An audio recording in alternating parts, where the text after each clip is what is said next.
Visakha steel plant పరిరక్షణ పోరాటంపై స్థానిక శాసనసభ్యులు పల్లా శ్రీనివాస్ చేసిన వ్యాఖ్యలు పూర్తి అసంబద్ధంగా ఉన్నాయని వెన్న ఉద్యమకారులకు ప్రజలకు ఆయన బహిరంగ క్షమాపణ చెప్పాలని అఖిలపక్ష కార్మిక సంఘాల నాయకులు డిమాండ్ చేశారు.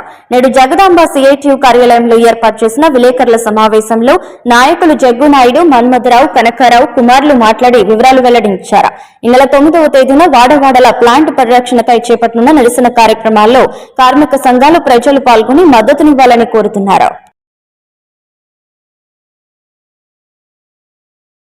నిర్బంధం ప్రయోగించి మొత్తం మీద కాంట్రాక్ట్ కార్మికులు సమ్మె విచ్ఛిన్నం చేసేవారు వీళ్ళు ప్రజాస్వామిక అంటే అవమానకర బాధ్యతారహిత వ్యాఖ్యలు చేశారు. ఈ వ్యాఖ్యల్ని అఖిలపక్ష కార్మిక ప్రజా సంఘాలు చేసి తీవ్రంగా ఖండిస్తూ ఉంది. ఆయన బేషరతుగా కార్మికులు క్షమాపణ చెప్పాలని మేము డిమాండ్ చేస్తున్నాం. ఒక మంచి కుక్కను చంపాలంటే దాని పిచ్చి కుక్క అని పేరు పెడితే తలో రాయి చంపేస్తారంట. అలా ఉన్నాయి ఎమ్మెల్యే తొలక వ్యాఖ్యలు. ప్లాంట్లో 450 మంది గోస్టులు అంటే మనుషులు దెయ్యాలు, మనుషులు లేనటువంటి వాళ్ళు 450 మంది లక్షల రూపాయలు జీతాలు తీసుకుంటున్నారని చెప్పని ఆయన ప్రకటన చేశారు. స్టీల్ ప్లాంట్ నష్టాల కారణంగా చెప్తూ ఇది కారణం చెప్పాడు ఆయన. మేము పల్లాగా నడుతున్నాం.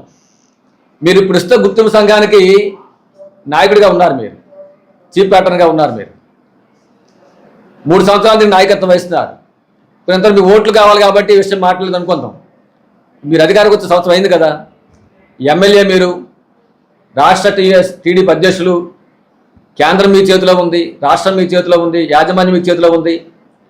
ఎప్పటికైనా సరే మీ బాధ్యత ఉంటే మీరు చెప్పేది వాస్తవం అయితే ఈ 450 మంది తాలూకా పేర్లని ప్రజల ముందు ఉంచండి, మీకు ఏమాత్రం చర్చ ఉన్నా కానీ అని చెప్పని మేము జేఏసీగా డిమాండ్ చేస్తూ ఉన్నాం.